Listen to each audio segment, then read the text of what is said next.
Guys, dito ako ngayon sa puno ng nyog. Ayan, puno ng nyog.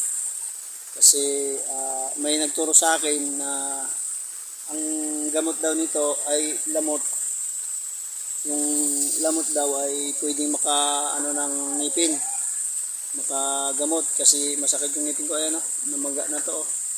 Kaya ngayon, kukuha tayo ng 7 na piraso na lamot para ipakulo, para inumin, para gumaling yung sakit ng ngipin, para madaling matanggal daw yung mga nabubulok na ngipin natin, guys. Yan, kaya tara, samahan niyo ako kumuha ng ng lamot ng nyog.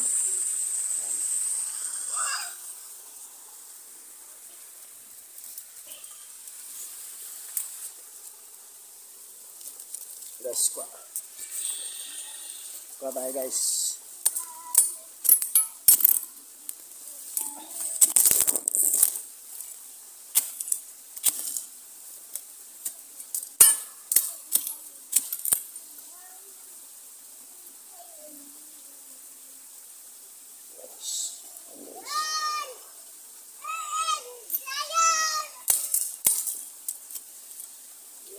Pwede na to, guys, mga ganito, pwede na to. Tapos hugasan natin maayos para pakulo sa tubig.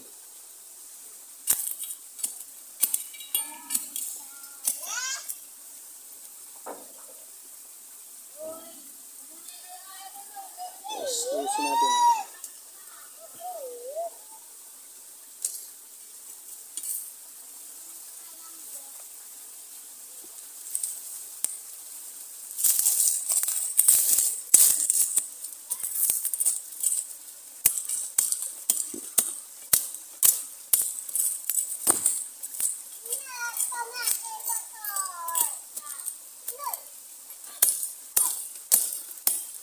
Ang hirap makuha.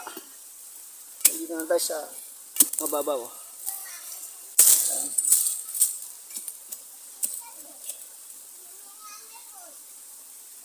Try lang natin, guys. Try. Wala namang imposible kung itatry natin. Baka sakaling makatulong.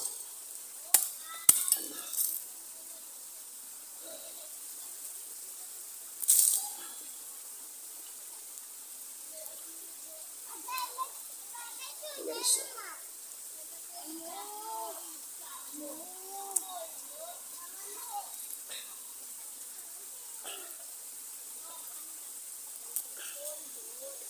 yan, guys, pwede na ata to. Pwede na ata tong ikakulo natin. Ayan nyo, guys, nakakuha na tayo ng gamot ng gamot ng nyog. Hugasan natin ng maayos. Hugasan natin ng maayos para ilagay natin sa takuri para ipakulo ng maayos. Ayan. Baka makatulong sa ating sakit ng ngipin. Ayan, guys. Tika lang. Hugasan natin, guys. Ito na, guys. Nalinisan ko na. Ayan. Ganito na. Ilagay na natin sa sa takuri. Ayan. Para ipakulo natin. Tapos lagyan natin ng tubig. At malinis na tubig ang ipapakulo natin. Ayan. Huwag naman masyadong marami, guys, para kunti-kunti lang. Ayan. Kasi pag marami, wala din ata epekto. Dapat kunti lang din ang ilagay natin kasi kunti lang yung kinuha ko, guys. Ayan. Guys, ayan yung tubig niya. Pakulo natin. Takipan na natin, guys. Sain na natin. Ayan, guys. Lagyan din natin, guys, na asin. Ayan, guys, asin. Tansyahin, dinikarkulahin din natin yung asin na ilalagay natin. Lagyan natin asin. Asin. Ayan. Antayin natin kumulo. Tapos ipalamig. Tsaka ko, kasi sobrang sakit ng ngipin ko, guys. Ayan. Antayin nyo lang guys na pag kumulo siya, siyempre naghalo-halo na pati asin yung lamot ng ng nyog. Yan, i-ano natin, pag kumulo siya ng kumulo, lagyan natin sa baso. Tapos yung kayang-kaya ko nang inumin yung yung tubig, imulumog ko mga 10 minutes o basta hanggang na sa lumamig sa bunganga mo tsaka mo idura. Yan guys. Natin guys. Kunin na natin, i-ano na natin. Lagyan na natin sa baso kasi kumulo na eh. Guys, yan. Ilagay natin sa baso guys, magpalamig tayo ng konti at imulumog natin.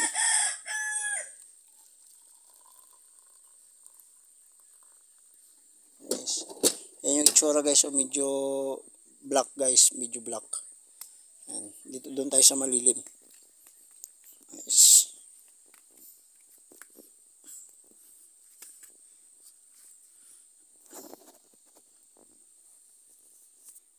Ayun guys, wala namang imposible kung atin itatry itong mga natural na gamot ng mga natural na tumutubo o itong kadalasan na nakikita natin sa ating mga paligid na nyug, ugat ng nyug.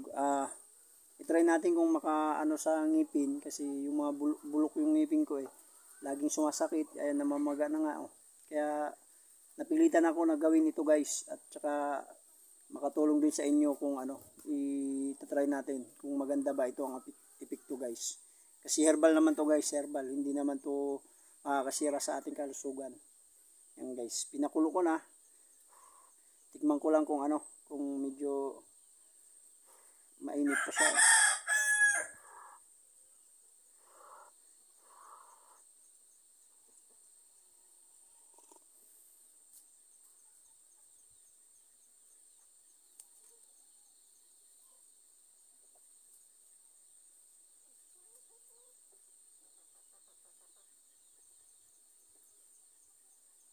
Huwag nyo iinumin guys kasi pag idudura din medyo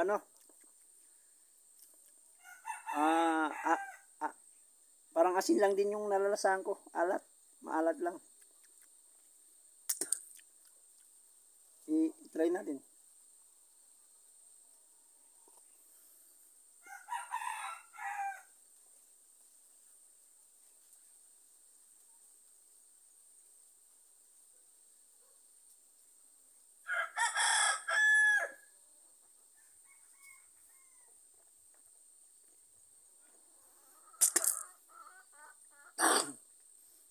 Ayan guys, hanggang dito lang. Huwag niyong kalimutan na i-follow ang aking YouTube channel, Facebook page ng Chalalo Vlog at saka yung YouTube channel ko na Ron Live. Sana makatulong din sa ating kalusugan to guys. Na may isang ititip ko lang sa inyo guys. Baka sakaling makatulong sa atin guys. Tinuro lang din sa akin to. Dati daw sila masakit daw yung ngipin, ginawa nila, nakatulong naman guys. Ito ay baka makatulong din sa atin guys. Tip ko sa inyo guys. Dito na lang guys. Salamat.